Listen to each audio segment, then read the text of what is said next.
Greetings, everybody. This is Jeamain Wicker with the gang here. We ain't gang. We game. Gang. You know what I'm saying? Gang. Real estate aholics, guy. We right back at you guys, man. On the click. You guys been waiting on it. You know, we back. For sure.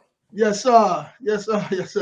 So before we get started, I was letting everybody know, man, that I had a first official hater this week, and I'm so proud of myself. I feel like I'm one of the team now. You know what I'm saying? We're talking about. I hope he's listening right now. I hope so too. Based on what you said, more than likely he ain't, because he ain't done what he's supposed to do. No how. No. The follow-up game is weak. You know what I'm saying? So tell them where you are, who you guys are, man. Where you're logging in from. Hey guys, what's up? This is Lenny logging in from Springfield, Missouri. I am a wholesaler. I'm a buy and hold investor. Catch me every day at Wholesaling with Lenny Group on Facebook. Y'all guys jump in. Hey man, I'm just happy to be a part of the crew. Man, you're definitely a solid part of the crew, bro. What about you, Jay? Oh man, Jason Sims out of Dallas, Texas. Real estate investor. When it comes to real estate, we do whatever it actually is and whatever it actually takes. And happy to be on with you guys tonight, man. And let's talk real estate. Absolutely. Let's talk hater first, and then let's talk real estate. Listen, man, if you in anything that you do, right, you're gonna get a hater, bro, no matter what the situation is. I'm so focused on what I should be doing, man, that I don't really see that. I don't see haters, bro. The thing is though, Jay, like we gotta take it back a little bit, right? Because you're doing things right. This is why you gotta hate it. Because you're doing it right. Yeah, that's real, bro. So listen, man. Listen, I always say, man, when I get my first hater, bro, I'm gonna celebrate it, man. I wish I could post everything online. I don't really and see. I really don't care, bro. It's like that's how my mind is, bro. What you do don't affect me. You know what I'm saying? I just keep going, man. You took time out your day to do what you did, bro. That's you honoring me. That's how I look at it, bro. If I don't like somebody, I don't rock with them, bro. That's how I look at it. So I had a guy, a student, man, that I was working with, man, and he signed up for the program, and I went above and beyond for this guy, right? Went above and beyond for this guy, and he's ready to go. He's 100 miles an hour, and all of a sudden, I don't hear from him. Don't talk to him. I'm not gonna beat you down to help you to do a deal. That's not how that operates, right? 2 months later, he gets back. I'm ready to go. And then 2 months, I don't hear nothing from him. Next 2 months, he get back. He ready to go, man. And I'm giving him access to different software that we use or whatever the case is. And he want me to keep all that stuff stored for him to when he's ready to get it. So my procrastination is your fault. Exactly. So he's the type of person, man. I will let him know I got a business too, bro. It's not my job to do the heavy lifting for you. I'm going to direct you where you need to go, but this is your business. So if he calls me, in his mind, I should be sitting by the phone waiting on him to call me, right? You know what I'm saying? So what I would do, I say, hey, give me 30 minutes. I'm on a call real quick. I'll give you a call back. Before the 30 minutes hit, he could call me 2 times, bro. Hey, what's up with you, Jerell? He didn't call me 2 times. Sorry, guys. That's all good. So he didn't call me 2 times. So he basically, man, he was so upset or whatever the case is, man. He was like, man, I paid you this money and this, that, and the other. I'm like, bro, all the time I invested into this thing, man.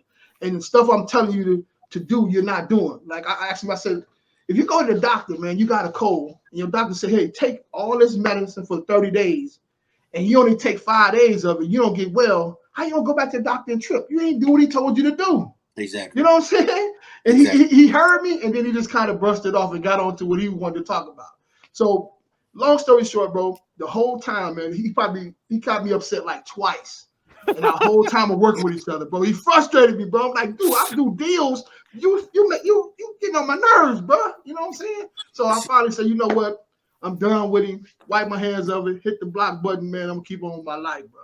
But the moral of the story is, in business and in life, bro, people going to get on your nerves. They're going to become your haters, bro. They really exist, bro. I thought it was a myth. They really exist, bro. They do. You know what I'm saying? So I'm gonna post this tomorrow. I'm gonna post the whole conversation, the whole nine, because I'm that's what I'm about that, bro. I have no, bro. It don't matter to me, bro. You can't stop me for what I do. Yeah, give you that sauce back. Give you that sauce man. right back. Yeah, I'm gonna put a name out there and everything, man. So y'all go holler at him, man. I don't want to talk to him. No, you know, so but no, he might put my number and everything out there, but it is what it is, man. So, that's fine. It's yeah, public anyway. Put it out there, man. It don't. Yeah, you're right. You put my name up, you gonna pull up my number too. Put it out there, and then when it comes down to it, okay, remember, I'm a professional. Yeah. But let's talk for a minute. Yes, sir. Okay. Yes, sir. I'll tell you where I came from. Yeah, man. Okay. But then I'm gonna put them people in your life too, because there's a such thing as slander. So come on with it, and let's roll. And I got documentation, bro. Yeah. I got receipts. They say, as the young people say, I got receipts. Right.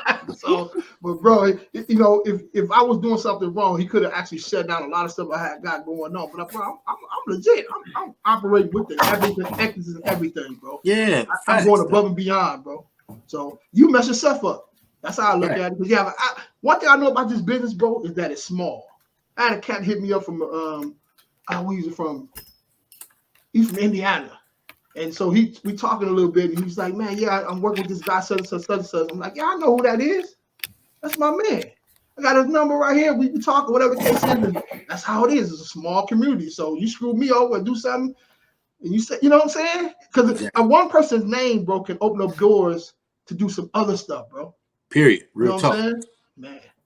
Real talk. So I just thought I'd get that out, man. I just thought it was funny, bro. You know I got my first one, man. You know, it's definitely funny because, like, when somebody reaches out and they want to learn real estate, right? You the guy, I'm the guy, Jason the guys. We are the guys, Jerell.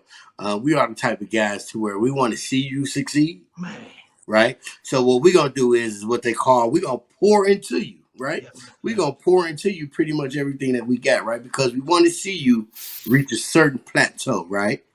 Now, if it's like I'll say, like I'm not going to tell you to go build this house and I ain't got no tools for you, right?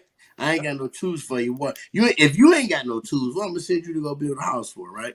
So what we're going to do is we're going to pour into you. We're going to equip you, right? We're going to equip you for the simple fact that we know we're good at this. People who listen and actually implement what we teach them get good at this, right? So for somebody to lay off, it's kind of like that person who takes that $15 an hour who go to work and just sit on their hands because they know they get $15 an hour. Yeah. Mm-hmm. It's kind of like, you know what I'm saying? It's kind of like that in a sense, but I get it as well on the free side. I say, hey man, yeah, sure, man, hit my inbox. I'll coach you, show you everything that you need to know. And man, just do this, and this.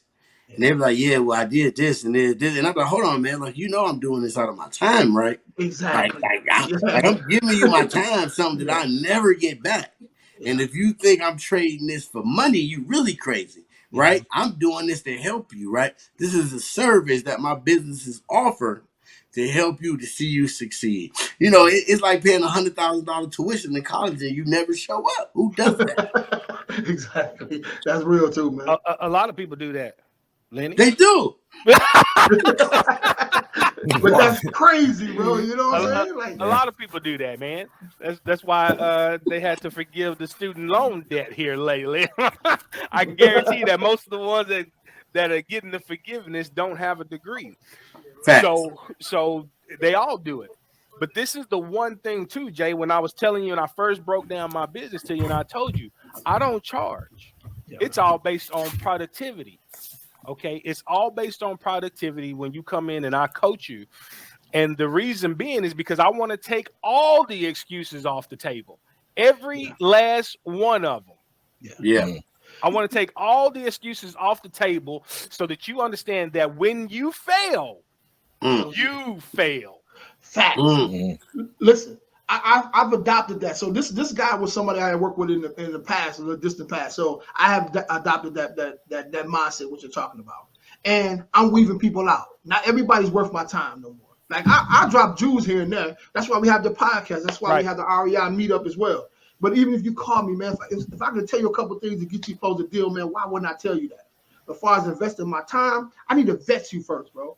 Exactly. I need to know you're worthy of that, right? When I give you this information, are you gonna take it and run with it, or are you gonna continue to ask me question after question after question, wasting my time, bro? And especially if I'm not getting paid for it either, bro. Fact. Like, come on, bro. You know, I had to block it, dude. I had to block it. Yeah, I just call them professional time wasters. Yeah, professional time wasters, Jerell. Exactly. We have somebody ask a question, right? Stephen Taylor said, what amount of money would you suggest for a person to have to get started in real estate lane, right? So what kind of money did let me answer that question, guys. Yeah, because definitely don't ask me that. Let me answer that question. It all depends. I mean, you absolutely need no money, maybe $10, $500 to get into real estate. Now there's levels to it. There's wholesaling, there's buying holes, there's fix and flips, there's commercial deals. So you need to understand which level are you going on. Not, I'm saying as far as investing. He's not talking about like supporting the investor, but him investing. So what level are you coming in at in your interest? You can have tons of money and want to wholesale only. You can have little money and want to flip, and you can, but and also if you're going to do flipping, then you're going to need some money unless you have some relative that wants, that got money and want to go in with you, okay. That can happen. Okay. But if you're going at it alone and you want to get into fix and flipping, then you have to look at your market that you're buying in. If you're buying $100,000 property, if you have the opportunity to invest in not so expensive markets, such as, say, I'll put a range on it, 65 to 110,000. That's what you see in houses on the market that need work, not homes on the market that's totally fine. Homes on the market that need work. Then for that type of deal, getting a loan with that, you would need about 15. It could be it depends on your credit score, but you can possibly need between $7,000 to about $18,000. Okay, to get into a deal from 65 to 110,000. So that answers your question. Hopefully, you're looking at fix and flips, and then if just scale it from there. Jerell said he didn't say my number. I'm actually looking at properties for 250. Then apparently you're going to need about $35,000, $40,000, $50,000 to get into a deal like that. Right, exactly. And then we can dive into why you need that amount of money when you call me and get your loan terms. But that's my best case, as far as fix and flipping, and then of course it goes up from there as far as any rental properties or commercial, if that's your interest. He also asked the question: if they pay, they don't waste your time. Now the gentleman I was talking about, or the guy I was talking about, he actually paid up front. And so, the way that we change the stuff around now, but the way I used to do it is certain amount of money up front and then X amount of dollars every single month, right? That really covers the basis of you sending in deals and we analyzing the whole, now putting together the contracts and all that stuff, which I really don't get paid off of. My assistant really get paid off of it, really. You know what I'm saying? I'm just the person that hop on the call to help you negotiate the deal and all that good stuff. So when you stop paying her, but you still want to send in deals or whatever to see what, if it's a deal or not, there's something wrong with that math. That math is not mathing. You know what I'm saying? Yeah, that math ain't mathing. That math ain't mathing, bro. So, but great question though. Keep them coming, brother. But you know what? I want to respond to that one too, because I've done both sides of it. The paid and the reason why I moved to the non-paid. The people that pay are the ones who waste time. Man, I tell those that pay are the ones who waste time, and the reason being is because they feel like they've paid you for your time. Wow. All my students, when I started not paying, all my students who did not pay, they only contacted me when they had something specific to ask me, because they understood that they had to put the work in to get to that point to even have a question. Those that pay want to say, hey, what do we do with this happen? What do we do if this happen? Why are you asking that? Because you don't have nothing to discuss. Exactly. Johnny, what contract are we gonna use? Do you have anything to put on it? No. Yeah. Then why are we worried about the contract yet? Yeah. We're not even worried about that part yet. Right? That's real talk. So I agree with that on some. There's a pool of those people that they'll pay attention, but those that do not pay tend to value the time a lot more, especially the ones that really can't afford what other gurus and other products that are being serviced out there, because there's some that like $50,000 and $100,000 just for mentorship. And absolutely. So what is the I guess you could say like the litmus scale, right? So for anybody coming in off the street has to show you something before you say, you know what, that's right. Exactly. You know what I'm saying? So what is that bar? I actually do an interview process. Okay. And so right I do an interview process and I find out, because one of the things too is that I want to know, you send me your resume. I want you to send me your resume as if you are applying for a job, because now I know your work history. Okay.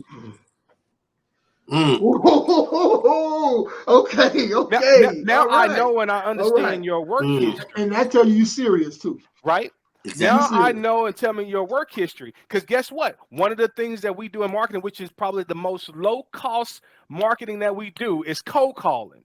Yes, sir. If you've never worked face-to-face or in a call center, you're going to have a difficult time doing this. Everybody can't do it, bro. Everybody won't do it, rather. Everybody can do it. You got to put the time in. But you're going to have a difficult time doing this. We're not even talking about the real estate part yet, understanding easements and stuff. We haven't talked about that yet. You can't even get past finding the lead. Listen, man, the phone is essential. You got to be able to talk on the phone, man. You know what I'm saying? And it's scary for a lot of people because that phone weighs 10,000 pounds, right? Especially when you first get started and you're intimidated by it or whatever. But you have to master the phone. It's important. Yeah. So that's why, hey, send me your resume. Let me see that thing. That's dope. Okay. The phone, I find it comes with time. You know, it's like it does. It just comes with time. You're going to naturally get better. It's hard. I feel really bad for the folks that are fearful of it and learning and trying to, have the heart for it, and that's a real barrier. Yeah. It just gets easier. It will. But you got to do it every day. Look, but Jerell, for 10 years, though, years, I've trained licensed insurance adjusters. Okay. 16 to 18 people in a class at a time. Some of them did not have phone background because this is a call center. They're adjusting claims over the phone. But if I can sit there and look at everybody that came into my classroom, and I would be able to go to my manager and I would sit down with them and say, hey, they're not going to make it. Yeah, it's a personality trait also. That not even a personality trait. I'm looking at them just on paper before they even come to my classroom. Oh, because they don't have the background?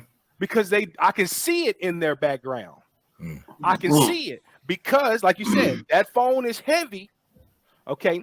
Now you're dealing with people that have been involved in car accidents. They housed and flooded. They've lost this, right? Insurance is an intangible asset. Okay. It's not tangible. So you're dealing with these things. And it's the same thing that we're doing with real estate. But I could look at that paper and say, okay, yeah, they've had some background that's been in customer service, but it was the wrong customer service. Yeah. Okay. All customer service is not the same. Yeah. That is very true. This is a question for. Go ahead, bro. Go ahead, Jake. No, I'm just saying because one of the things is that you'll see even the ones with the degrees, they want to know every damn thing up front. It's impossible. And there's no way. No. Even all of us collectively on the phone don't know everything that there is about real estate. No. We're still learning. If you did, you can't discuss it in one phone call. Right. We're still learning. I just want to interject and not even interject, but just to compliment and piggyback on that. People do your due diligence. Don't take the initiative. Go pick up a book. It doesn't matter whether Jason, Lenny, Jay, Jerell, me, whoever it is you see, whatever, go and find. But it's on TikTok and Instagram. It's a million different things. Oh, the rich don't want you to know about this website. And there are all these different websites where you can go find books. You can go find people who have taken the time, who have done what you're trying to do. And if they ever wanted to hide something from you, they put it in between the pages of a book. That's right. Johnny, they don't read.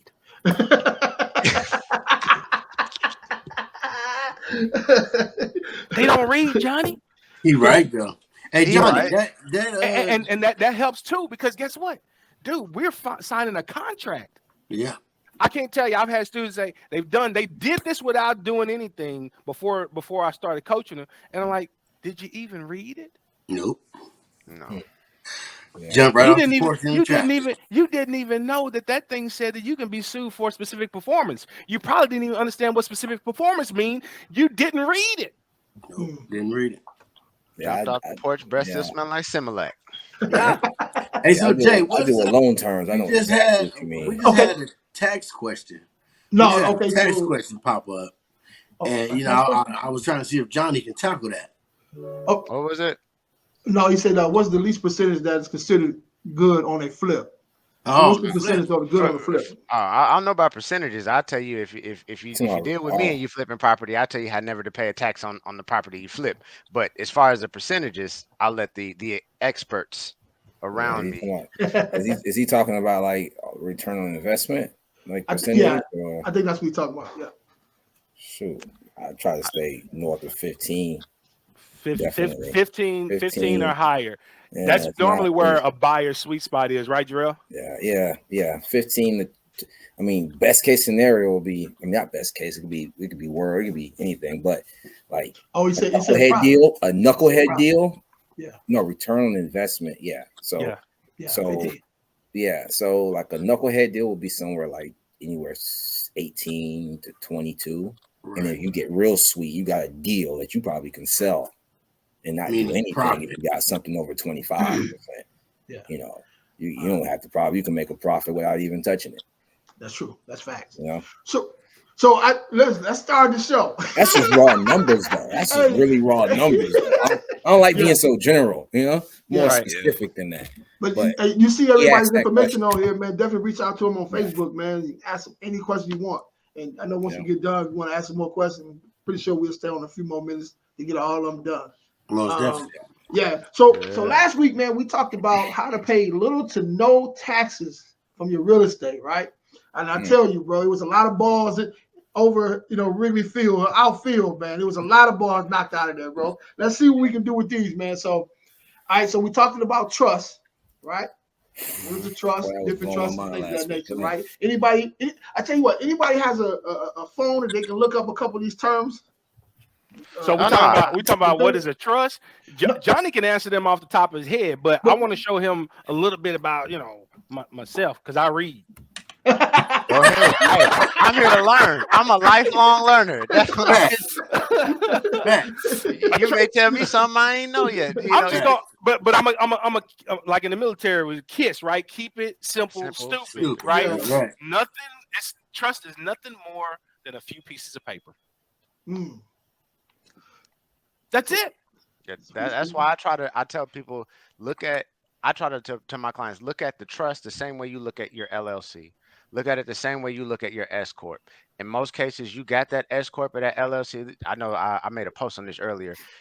This goes around often. How do you write off a car? How do I buy a G-Wagon and write it all off? So you're doing that inside of an LLC to get tax benefits, to get liability, less liability in it. Think of a trust as a similar type of instrument that's is not made by statutory law by the state. Like you got to go to your Secretary of State to get your LLC set up. With the trust, you use your ability, your right to contract, your First Amendment right to contract. A trust is nothing but a document with three parties: one person who creates it, one person who manages it, and one person who it's for, or one party, I should say. I'm not going to say person, but party. So At that point, it's the same reason. I went and bought this car. I got this house. It's in this LLC. I got it so I could get my tax breaks off of it. I could get my whoop, whoop, whoop. That's what we look at trust as. And if you start looking at a trust in the same similar aspect of an entity like that, you'll be ahead of the game real quickly. Dope. So if you want to know more about trust, definitely go to the show we did last week. We really went in, guys. We went in on it. So all right, so definitely. Yeah, so let's go to the next one. So I know we wanted to talk about the entities of I think we said the point of entity structure, right? Did I get that right? Mm-hmm. Yeah. So this is what we're talking about now. We're gonna jump on that, man. Any question about that right there? You know, how why is it important to understand the entity structure? Hold on real quick before we start answering that, Jay. I'm gonna go ahead and be the moderator for us and let everybody know who is listening. Go ahead, like and subscribe, but also at the same time, please understand that this information is for educational and knowledge purposes only. Any information that is put out on this show, it is not legal advice. We are not lawyers, attorneys, or CPAs. Please seek out legal assistance and tax advisory if needed. Absolutely. Right. And you speak for Mid-City Network and me and everybody else here. So I'll even throw out there. I'll even throw out there that, you know, of course, this is not legal advice, guys, but between the parties that are on this call, we have connections. If you need to get in touch with an attorney, you need to get in touch with we have I have those connections. I know Jay, all the Jays on here, Brother Lenny, you know, whatever the case may be. So if something that you hear really piques your interest, reach out to any of these brothers that are on this call. You know, feel free to ask questions, and if we can't answer it or aren't qualified to answer it all ourselves, we will put you in contact, because that is one of the most crucial things. Is I don't want to tell you about something and then you're like, well, damn, where do I find it? Where do I figure this out? So just to open the doors on that, please feel free to reach out to any of these brothers on this call, because we are here to connect. Like not just each other, connecting with each other, but connecting with everyone out here who's trying to get it as well. Get you a pen and paper, because there's gonna be some jewels dropped there, guys. Yes, sir. You can go back and listen again, but you want to have it fresh in your head, man. Right. So why is it important? Good information. To understand the entity structure. Okay. So it's rudimentary, because you have to basically know what. Sean, we need you on the show, bro. Go ahead, bro. You need to know what type of service you're going to provide. First of all, I mean, that's just and it varies. So entity structure, as far as what type of entity you're going to open up, LLC, Corp, S Corp, what type of things are you looking for? And Johnny will explain a lot after I'm finished about this, all the tax benefits and how to structure things so you are protected in the risk of your business. You know, your partnership, how many people are you splitting your pie with, will also may take a factor in how you decide to structure your entity. But all in all, you need one. You know, I'm glad you're thinking about that, because you can't go do business just one day without involving Uncle Sam. You know, right. So at the very least, if you're talking about basic LLC structure, I mean, everyone knows that LLC doesn't take too long to get, and it does provide the basic structure and format and the formation to allow you to legally do business in the state that you're in, and have other brothers take it from there. Highlight on that point that brother Jerell just pointed. Usually in the state you're in, the state you're doing business in, there's going to be a lot of scams. They say, no, go set your LLC up in Nevada, or go set, and I talk to people out here who are in Texas, and they're like, yeah, I'm going to go set my LLC up in Delaware. But you got a company that only does business within the Dallas County. Makes no sense, because now you have to abide by Delaware's laws and Texas's laws. So you don't want to set I just wanted to just point on that. Just the state you're doing business in. I can't speak to if you just got an online business and you're dealing with people everywhere. Well, in that case, then you definitely need to sit down with your lawyer or your professional. But general rule of thumb, make sure it's in the business the state where you're doing business in. Very important, guys. And if let me add this, if you're going to maybe invest also in other states, then you have to look up a foreign registry. And you have to get a foreign registry for your business in that state. A lot of folks don't know that. They say, "Oh, I'm just going to jump across the bridge and do a job over in New Jersey." You won't.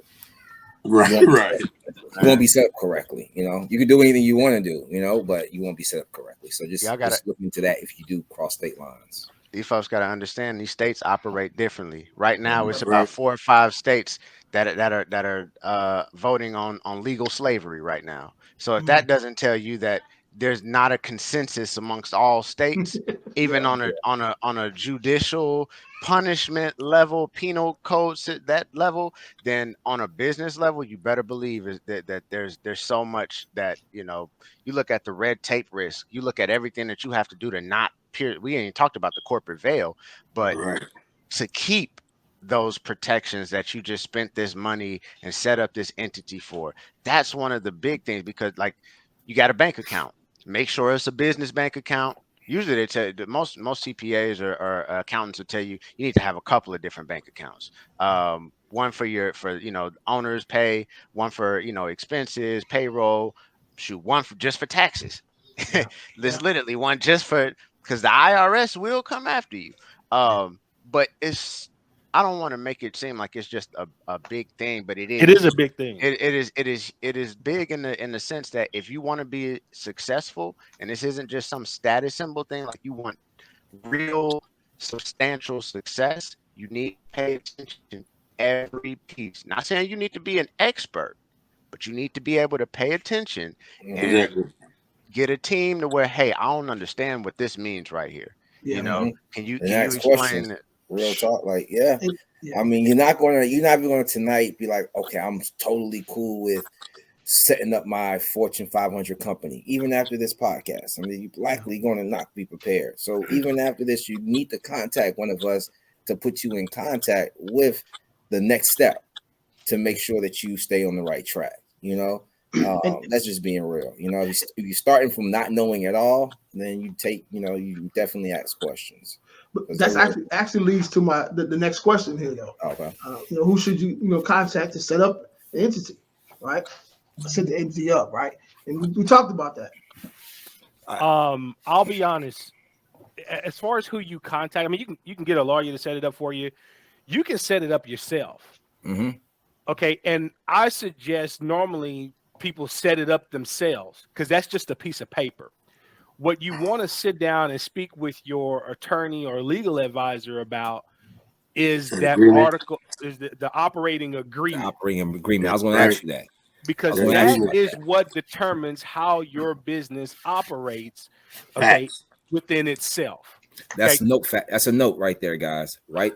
Yeah. Write that down. The purpose. If we're not going to discuss the purpose of the operating agreement, it's really simple, like Jason's saying. But that's the next step. It's just not your license. You also have to do it correctly. Your operating agreement. Right. And the state's not going to provide that for you, like your articles. By the way. And I want to point something. Just direct this to my people, my Black business owners. This ain't excluding nobody else, but this is. I want to talk to my people for a minute. This can a lot of times, and I find that people will skip over certain steps. Certain steps that usually involve written documentation. We think we can skip over it. It's binding. Something. But here's the truth of the matter. Notice when I said earlier about the corporate veil. So if you do come under scrutiny by some external agency, whatever group, they're going to want to look at your documentation.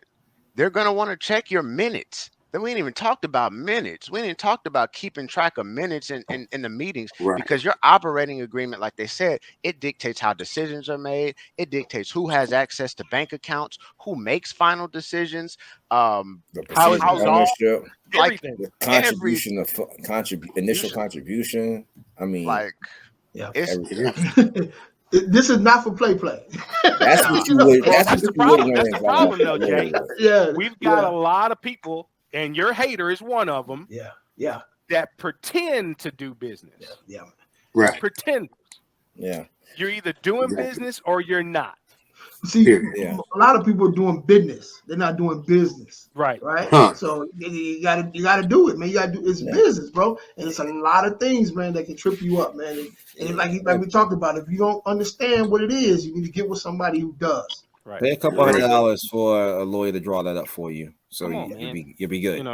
You'll be good. Like, I only did it one time, and I've been in business for like 9 years.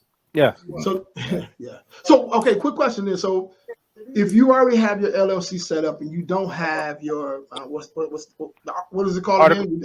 Yeah, operating agreement. Operating agreement. If you don't have that, can we draw one up now? Yeah. Okay. I'll give you guys the easy thing. RocketLawyer.com. They have a service. They provide templates for operating agreement. Here. Would that be sent to the state? No, you keep that. That's provided. That's service to anyone that asks for it. Like, I'm glad Jerell says Rocket Lawyer. I'm gonna keep beating up on your hater, because that system and software that you was giving him access to, that system and software you was giving him access to gives him access to Rocket Lawyer. Yes, sir. Yes, sir. It definitely does. Rocket Lawyer, Yeah. Yeah. It's crazy, bro. It's necessary. And I also want to point out, do not overlook the power of the internet. You can go look up. There are plenty of different companies. I remember at one point, this is before I got into the space I'm in now, but I wanted to see an operating agreement for a holding company, and I just Googled it, and it showed me about 4 or 5 different holding companies operating agreements just right there that I could get an idea of what to look at. Now, granted, I know Jason already said it earlier. People don't like to read, but I'm going to tell you, if you're going to be in business, forget all of that stuff when people say, oh, the people who are at the top, they're dumb. Yes, they have advisors. Yes, they have people that they fall back on. But once again, if you're not willing to do the work, you can't be the boss. If you're not willing to understand what needs to go on in order to remain profitable, remain in business, the nitty gritty stuff, making sure that these documents are in place, they're easy to, in your safe, whatever it is. Yep. All of this stuff is in place. If you truly want, and I don't mean telling you people, oh, y'all own a business, just to say it. We're not hustling. We're business owners. We're providing opportunities for other people in our communities. And go ahead. I'm sorry. Go ahead. No, I'm sorry. No, go ahead. I'm so sorry about that. I thought you were. Brother, it's all good. I didn't want to preach too hard, but it's just when we shift from the mindset of I'm just doing this to make some extra money, a side hustle, and when you truly become a business owner is when you're delegating tasks to other people. You are coming up with job descriptions. Now you're starting to pay SUTA and FUTA taxes. Those are state and federal unemployment taxes. This is when you're getting to the next level of it. There you go. Boom. We blow you up, brother. Johnny, I've never filled this out. I think I need to start filling this out. Yeah, you do. Yeah. Hey, Lenny, what's up, man? I'm tripping. Yeah, you need to fill that out, bro. I'm tripping. You definitely need to, because you don't want them. I'm tripping. Yeah, you don't want them to call on you. You don't want them to call on you, and that documentation needs to get brought up. It's blank. Yeah, I'm the only. Hold on. See, Lenny, and went and got his stuff. Now I got to pull mine out. Hey guys, I wanted to mention though, like, this is real estate, so a lot of the people watching are trying to set up companies to do real estate. I suppose if they're checking out this exact video. So, as being a loan broker and dealing with funding loans and whatnot, I'll tell you a couple entity documents, your company documents that are needed for submission for I'm not gonna say every lender, because any lender could do capture any documents they want, but the majority of the lenders are going to ask for this. Okay, it's the few things. Yeah, your articles of organization, operating agreement, your IRS letter showing your EIN number, your certificate of good standings. Sometimes they call it certificate of existence or whatever. Okay, and that's about it. Those are the 4 documents that you need to keep up with, and make sure you have readily available if you want to get a loan quickly. Okay? Make my job a lot easier. Yeah. Yeah, when Johnny said that, I was thinking like, wait, I ain't never put no damn minutes in this thing. No, hold on. So that's like, that's backtracking game on me. I'm like, hold on, dude, you've been slipping. Let's blow you up, Jay. Yes, sir. This is what that is. Yeah. Okay. That's two of them. Well, one's in Nevada, the other one's actually here in Texas, but facts. That's how you operate. And facts. It goes into that, like, if you don't, I think a lot of times people who get into business, and they don't have any background in it are looking for immediate gratification. And these steps that Jason and Lenny and everybody's talking about, you getting an LLC or whatever, is not just because you have an LLC don't mean you're making money.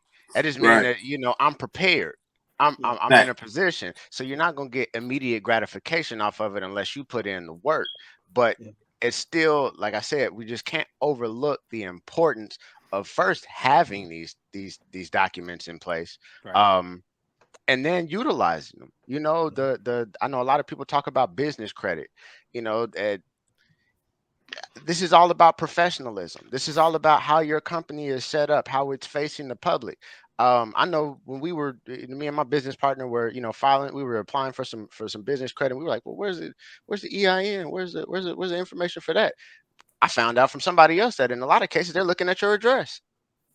They're not. They're looking to see if you actually have a professional address. You got a toll-free phone number. Do you have all of these other pieces in place that coincide with that LLC? Because you don't get immediate results from having them. Right.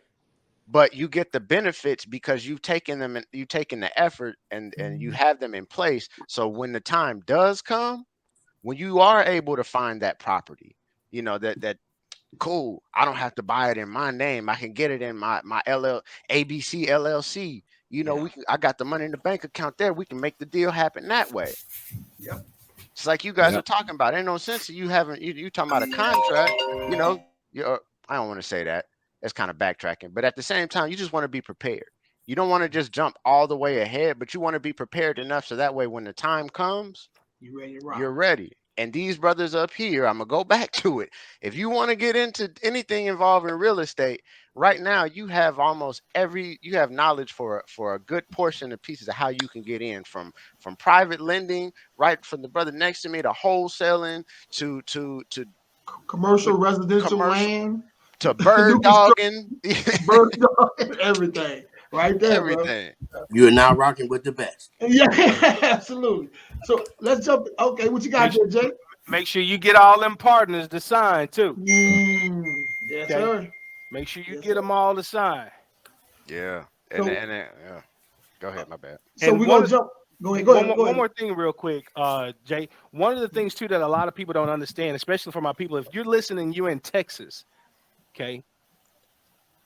Please understand that other states have state taxes for people. Texas do not, but they do for our businesses. Okay. Yep. They do for our business. We don't do state taxes, but our business pay those state taxes. Texas is one of those business friendly states. We pay the taxes for our people. Yeah. Nice.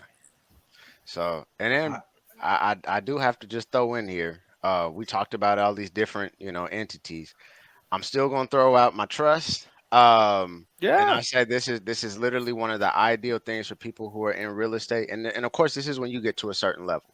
When you get to a certain level where you're looking at significant capital gains taxes, it makes sense to set up what we like to call a complex spendthrift trust. There's some other provisions, but this is how the big boys they don't pay capital gains taxes. And for my people on this call, every one of these guys, I imagine, has had to pay cap gains tax at some point in time. So when you get in the mix and you finding these properties, you bird dogging worked out, you wholesaling, you getting in there, you buying them, you flipping them. There's just the next level. And of course, not everybody. So for the people who are starting off right now, you do want to focus on that LLC. You do want to focus on that S Corp in that situation, because you may not have the funds to just jump in. But for those that are a little bit further along and you're starting to pay some taxes and things like that, this is why and this is like the next level of it. You want to get these different trust entities set up, because I was watching a post about how Walt Disney basically, I told you my system is called Ultimate Banking. Walt Disney did it. He pulled from his life insurance for Disney. He bought the land for Disney World using land trust. That's right. Before we even know anything about that term, he was doing it. He was doing it, bro. He took a page out of Rockefeller's book. So I'm in the famous Lil Wayne quote. If anybody on here rock with Lil Wayne, you know the quote from the Carter 2. I took food from the Bears and brought it back to the Lions. That's what this podcast is. If you just, hopefully you wrote that down, because ask food, because that's the people that are in the positions you want to be in. These are how they're operating. This is how they're playing the game. So that's all I want to do.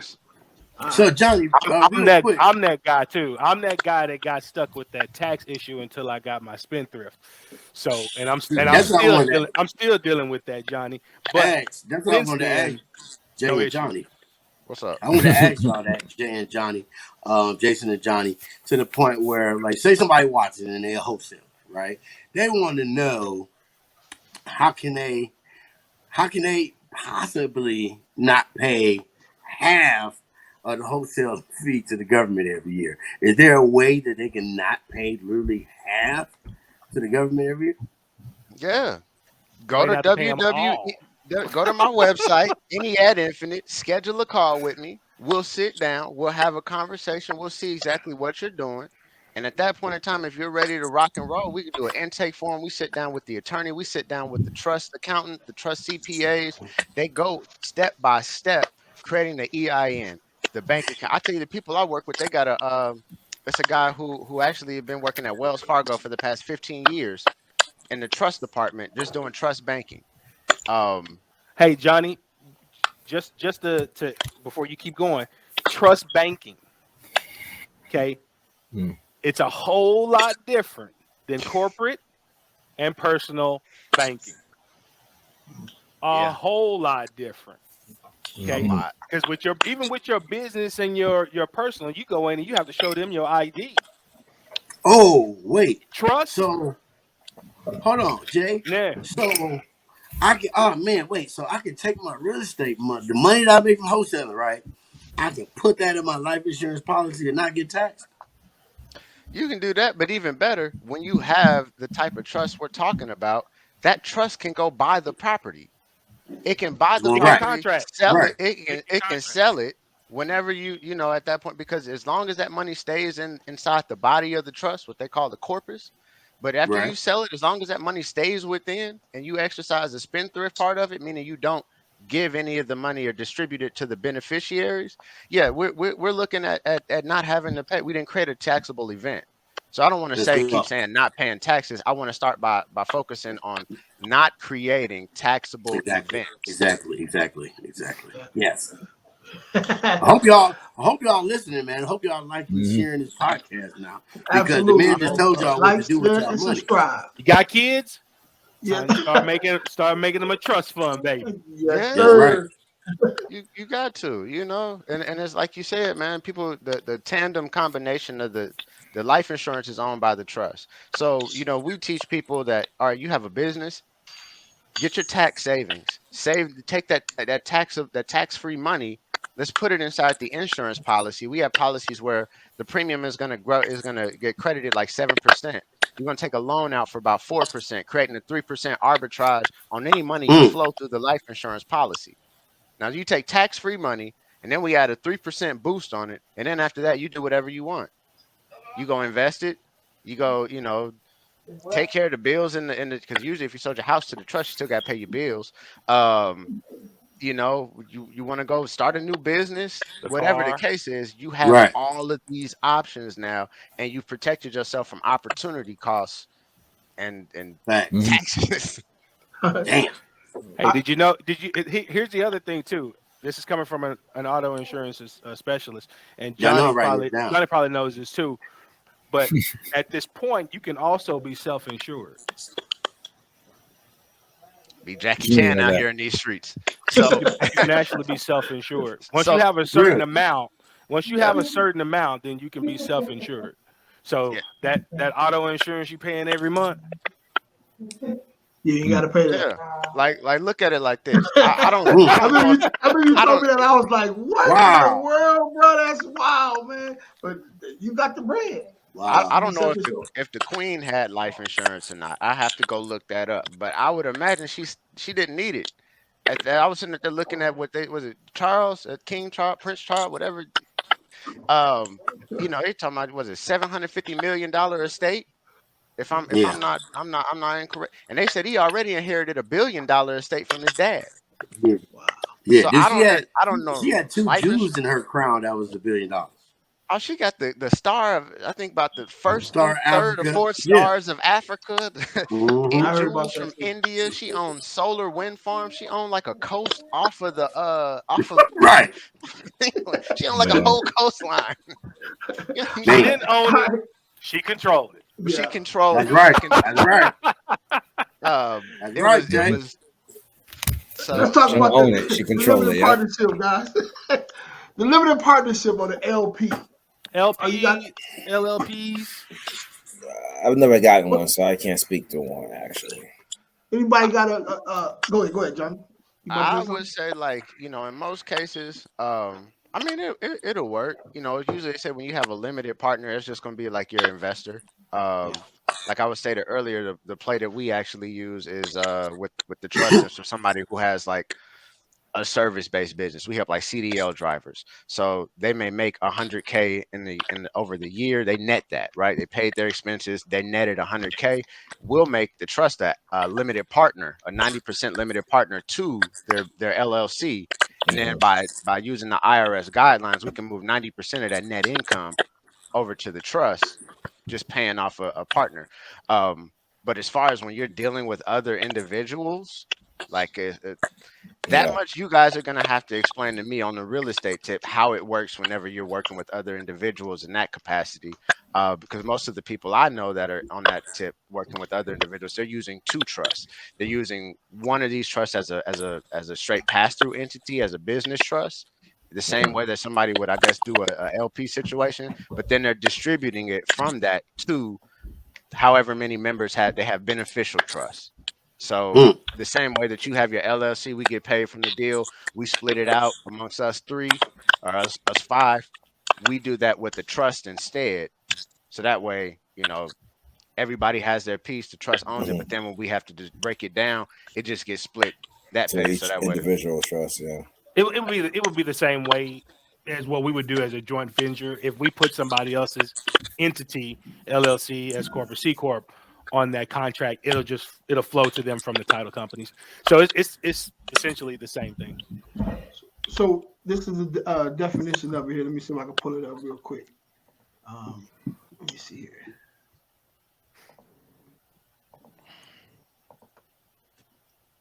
All right, can you guys see that? So limited liability liability is legal statutes in which a person's financial liability is limited to a fixed sum, most commonly the value of a person's investment in their corporation, company, or partnership. So that's Wikipedia definition of a limited liability company. That's why you typically see those in practicing law firms. You typically see those in practicing law firms. Yeah, because you can do that in your operating agreement of LLC, can't you? Yeah. I mean, but I think that would be more ironclad and a limited partnership. But it's we do that. I like giving equity. I prefer in my LLCs, SCs, S corps, and corps to give equity. So I give them an equity position in the business. Yeah. Okay. All right. Dope. All right, let's go to this one here. C corporation or C corp? Same thing. They're both the same. Yeah, that's literally the same. Well, it's the same thing. You're saying just as far as name. Yeah, C corp. Yeah. I think C corps are actually awesome. I think that you definitely need the right professional to work with you, because most time people get scared with the whole double taxation thing. But from one of my mentors that broke it down to me, you know, a lot of times the way people get around that whole situation, the double taxation, is they have empty bank accounts at the end of the year. It's just you need the right professional when you're dealing with this. And some people, some lawyers or whatever tax and business attorneys, they specialize in different, you know, depending on what you're trying to do, what your business actually involves. That really should dictate a lot of what structure you decide. As I said earlier. Yeah, he hit the nail on the head, because if you are, let's say you just selling candles at the farmer's market, no shot to anybody selling candles at the farmer's market. But if that's what's going on, then you don't need a C corp. Wow. Yeah. But if you're like a dentist, right? You're a dentist or a lawyer, you know, somebody, I still don't agree with S corps. I don't agree with them. I know we're going to touch on them later, but that makes more sense. If I'm a lawyer or I'm somebody in that capacity, I've seen those type of individuals have S corps. If you're gonna have a big store like a Walmart, you want some large, well, then you want to look at having a C corp, because you're trying to grow a company to be that large, so that way it's just known as a corporation on that scale. So those are the, you know, you're scaling, how big you want your company to be, what your company actually does. These are the real determining factors of, you know, what type of entity you want to choose. Yeah. So here's the definition, right? Let me see, put it up here. C corp. C corporation, or we call it C corp, right? Under the United States federal income and tax laws, it's a corporation that is taxed separately from its owner. A C corp is distinguished from an S corp, which generally is not taxed separately. I'm not for understanding. I've never, have a C corp, so I'm not understanding that. Let me read that again. So a C corporation is distinguished from the S corp, which generally is not taxed separately. What that mean, man? I don't get that. So, like, when most people get S corps, right, they tell you to take a reasonable salary, which, you know, let's say, I think it's, last time I checked was like, what, the minimum was like 25% of whatever you made. Don't count, we gotta go on the IRS.gov to verify that. But the last time I checked, there's a certain amount, a minimum amount that you have to declare as a W-2 income, and then the rest of it, you know, we're keeping that in the company. We're not worried about taking that, you know, being taxed on that money in the same capacity versus, you know, that's why I said earlier, a lot of people would discourage individuals from getting C corps, because you're taxed on the business as well as on a personal level as well. But that's why I said, if you have the right strategist that's helping you and guiding you, consulting you, you'll figure out ways around that. Yeah. But once again, if you just, you know, got your little small business, you don't plan on expanding on a national, international level, or, you know, I can't say whether you should or shouldn't do it, but I'm going to say that it typically, rule of thumb, you know, if you're going for gold, you're going big, you're probably going to want to do a C corp at some point in time. Yeah. All right. And the next one, man, I know everybody's probably pretty much familiar with this. It's normally what everybody gets, right? The limited liability company, right? The LLC. Mm-hmm. So let me go ahead and read this real quick and pull this up. While you pulling that up, you know, the interesting thing is that it costs the same amount to set up an LLC than it does as the same as a C corp. Because all you doing is filling out a form. It's just filling out the paper. You just, and I want to say this because I actually had an attorney. One of my former business partners is somebody he knew was an attorney, and this was just the wrong thing. You don't go buy an S corp, people. If somebody tells you a couple myths, one, you don't have to pay for an EIN, and two, you don't go buy an S corp or a C corp. All of these things are done on the IRS's website. Yeah, you fill out specific forms to declare with the IRS that this company you formed in your state, you want it to be taxed as either an S corp or a C corp. I think the form is like 8832 or 80. Oh, wait. That's really important what you just said about the simple fact that you get this off the Secretary of State in each state you live in. I mean, a lot of folks don't even know that you just print the form, fill it out, send it in with the fee. You can do it online. Well, I did. I mean, seriously, I was so like wanting to get it done right the first time. I actually went down to the Secretary of State, did it inside the office with the people just to make sure I can ask questions and everything, you know? Yeah. Yeah. See, that's the type of initiative I'm talking about, people. Yeah. Like, and if you doing that, win, actually, I got my my articles. You know how you gotta wait 7 days, 14 days to get it mailed to you. That give day, it to you right then. Expediting was like $200. You know, but the young lady gave it to me for free, just because the initiative she saw, and the young man trying to make sure everything was correct. Just go down there and ask questions, man. Yeah, yeah, questions. Man. Can't be scared, man. Oh, now COVID though. Now I don't know about that now, but so they pretty much lifting stuff now. You probably be able to walk right on in there now, right? Probably right.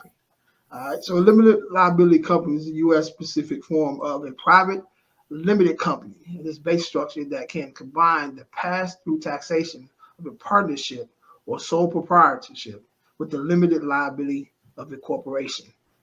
So that's Wikipedia's definition of that. So probably I would go so far to say probably 90%. No, I can't even say 90% of people. Well, when you first start off, most likely people are gonna have an LLC, right? That's probably what you end up getting. It's very easy to do, like we kind of talked about, man. I know a lot of these, you see lawyers, you see people, man, charging all this money to get this stuff set up for you. It's pretty easy to do it, man. It costs $300 in Texas. Yeah. Take your time, just knock it out, you can get it done. 300 and it's done. Even your operating agreement is something that you may spend money on, as an advisor or someone a professional to look over for you. But your LLC documents, you can definitely create by yourself. Yeah, real easy. So I'm gonna just tell people when people get the whole corporate, you start a corporation. I'm gonna read off a list, and these are just some of the things. Please don't take this ain't an every type situation, but these are just some of the things that you shouldn't be surprised if you get asked.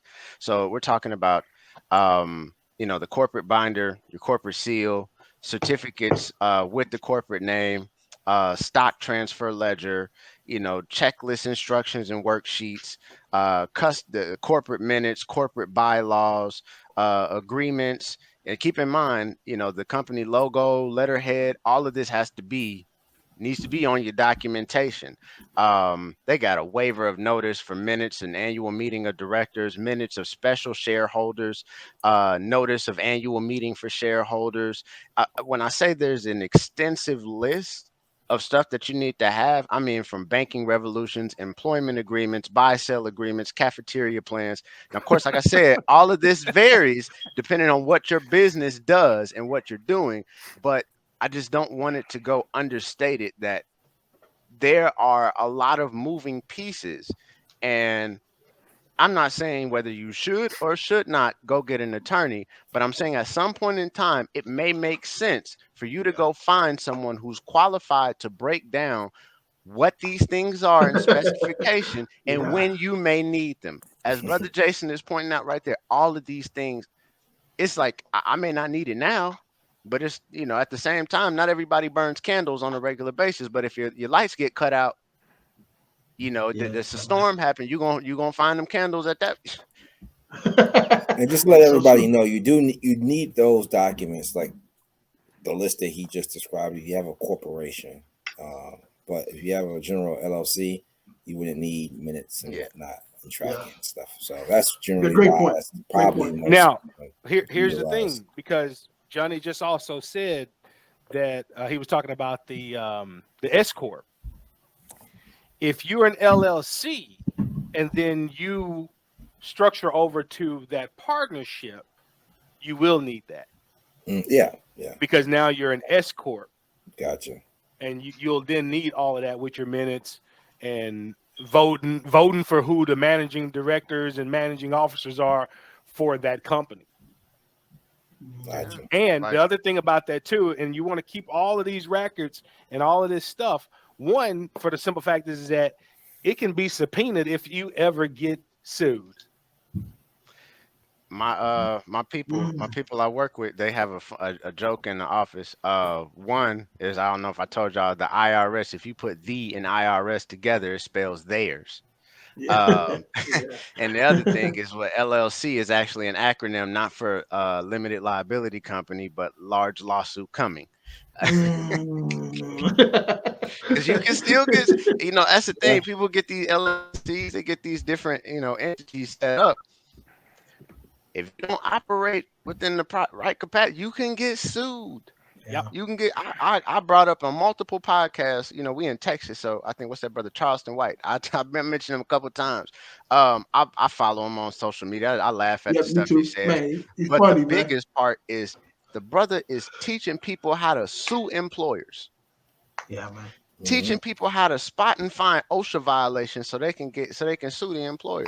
If you're a business owner, and you know what, you can just have a real estate business. But the truth of the matter is when let's say you get to hiring people, you got assistants, you got other things going on. You open yourself up to that. You're right. You got to abide by these laws. That's true. Listen, man, this was another good one. This, man, an hour go by so fast, man. It's like we just started talking. We just started talking. Just started talking. Yeah, man. But this, man, like always, man. And I can see how this one butt up against the last one that we had. You know what I'm saying? So tell everybody what you do. Need to be a You know, so they can reach out. Yeah, we definitely need to. We definitely need to. I tell you what, let's do this, man. So when you guys get a chance, maybe, what y'all think we should follow this, man? Let's make this a collective thing, man. So that way, you know. I'm with it. Anytime we can get a group of brothers, you know, from various backgrounds together, speaking positivity, knowledge, and wealth, I'm here for it every day, all day. Yeah. When that next event, Leverage? So we're looking at October 20th at House of Cigars Factory in Addison or Farmers Branch, Texas, right off of Midway and 635. Okay. Looking to do that from about 6:30 to 8:30. You know, it's an awesome place. If you don't, like smoking, I'm sorry. I apologize in advance. But this is just, I know the owners. They're awesome people. They have hand-rolled cigars. When you walk into it's usually a lady in the back, and you'll see her literally going through the whole process. But it's an awesome place to chill at. October 30th or October 20th. What is it about? What's going on there? So what we're going to be doing is we're going to be discussing a lot of the things that we spoke on here. How to never pay capital gains tax again. How to, create your estate and have it bulletproof from lawsuits. How to turn, expenses into revenue. How to get a life insurance policy, but doing that, like I said, turning the expenses into revenue. In addition, having that life insurance policy be disability insurance. And when I say disability, I mean like I can't work and it's going to pay me out every month, not affecting my death benefit. So we're going to be going to some different things. I got a brother who's should be showing up. He goes by the name of Rudy Frederico. He helps people actually buy into franchises, and he helps businesses turn into franchises. So if you have a restaurant and you like, hey, I think I want to franchise this, we'll be going over all of this information, and hopefully I can get some brothers on this call, somebody on here to pop up and give some game on some real estate. So it's an entire wealth building situation where we're going to just be discussing how you can create transcendent wealth. I don't want to use generational wealth. I mean, transcendent. You'll see it right now in our lifetime, and then it's going to grow exponentially into our kids' life. No. I definitely be there to support, man. You know what I'm saying? I like to see us out here doing different things, man. So I definitely come in and show my face or whatever I need to do. I'm there, bro. October 20th, yeah. Yes, sir. I just want people. The beautiful part is as long as we fellowship, everything else happens. All the other information happens when you have a group of like-minded people who prioritize progress, like this collective here, and like the networks that I know we individually have. We really need to just focus on the congregation and the fellowship, because I mean, brother, I'll get game, all day, every day. I learned so much just now, just about, I do banking, but Jerell, he's taught me a lot just about private lending and him, going over some of the deals and some of the things that he does, the criteria he has set up, just having these conversations. Jason just broke down so much in a little bit of time. And all we were doing is just sitting here, fellowshipping. Yeah. That's real, man. So how to pay less taxes. That was this week. So what about next week, guys? What's up? So many different areas we can touch on, honestly. Yeah. I mean, hey, this is real estate. Let's do something. Let's bring it back to real estate for a minute. Let's show some people how to earn, and then we'll go back to showing them how to save. That sounds good to me. What you showing, Lenny? When he got on his screen, you know what he's doing. You got. Lenny, I don't think he knew he was doing it though. But yeah, I'm definitely with that. Show him how to earn. Man. No, I'm with that. So, I'm here because I don't want to talk the next time. I just want to sit back and take notes. Man. Listen, everybody that's on the call, man, like, share, and subscribe, man. If you guys got questions, man, throw your questions out for it. Let's ask you a question real quick before we jump off, man. Let's do the next week. Let's do the bare minimum of breaking into real estate with wholesaling. Yeah, we can do that. Let's do the bare minimum of that. Because I think that's what a lot of people are coming on that are listening and probably asking questions. Trending from those beginning questions that came in. How do I get started? What do you think it's going to cost to get into it? I think we should ease into that on that level, and then we can stack from there. Let's be real. How about we go through a deal? Let's be real. Wholesaling is actually, like, you do it properly, it's free money. It's like no investment, no time investment. You do it properly. You're a stockbroker. Yeah. You're a stockbroker. It is actually one of the risk-free ways to invest. So let's really dig into that. Yeah, I'm down with that. Maybe even go through a quick deal or some different things or something like that. So that's why I like wholesaling though, Jerell. One of the reasons I always wanted to go work on Wall Street. Okay, but things changed. I went to the Marine Corps, came back, but whatever. So when I got into real estate and I figured out what wholesaling was, this was back in 2004 when I started. That's when the big, the old heads were around, Ron LeGrand and John Alexander, all those old people when I got started. But to me, it was like trading stock. Yeah, it felt like that. Yeah, because the only difference is that then I also had a piece of paper that was tangible. Stock ain't even that. No, it is. Right? It most definitely isn't. That's right. Yeah. I get in, I get into it at a low price, and I get back out at a higher price. That's what day trading is. That's really what it is. Yeah, it's about getting at the price that you can sell it at. That's one thing that that's really is diving into that. Yes, I got some man. Man, please just dive into that. Wholesaling the do's and don'ts. And one of the things. I like that, Jay. I know Jerell be seeing some of them deals like, oh, they don't make no sense. What? I never lend on that deal. Man. I had so one of the things I wanted to ask you brothers about was so me personally, my first dabble into real estate was actually through REITs, the real estate investment trust. Just for the fact that I'm not a licensed securities advisor, but for me it was I didn't have the time. I do insurance and stuff, so I didn't have the time to go out and do the heavy lifting aspect of finding the deals that these brothers on here are so experienced at doing. But that was something that how I got into the real estate industry, because then it was like, all right, well, this company here, they own this shopping center that I visit all the time. Or it just so happens I can go buy into that, and they're paying, these are situations they pay the rent. They're legally obligated to pay it. So just as far as from my own personal experience, low barrier entry into the real estate. Right there is a whole side that is another piece of wholesaling and whatnot that I myself have never done. So you're going to bring a lot. You're going to bring more than you think tomorrow's next week's discussion. Things like that right there, because that is very. Go ahead. Yeah, that REIT conversation though. We definitely have a gentleman that we supposed to be doing one with. Pretty soon, man. Mr. Breeze. He sent me some information on it, man. So I'm really kind of wrapping my head around it myself. Like my thing is, man, I have to understand some different things before I get started or investing any of my money. You know what I'm saying? So I know real estate, but this REIT is something totally. It's another part to it, bro. You know what I'm saying? Yeah. So it's the more advanced. You actually jumped in more advanced than like. I'm gonna tell you, but here's the reason why I say it. Here's the reason why I say it. for you guys, because you guys are actually involved in the deals, you know about depreciation, amortization. All of these different facts.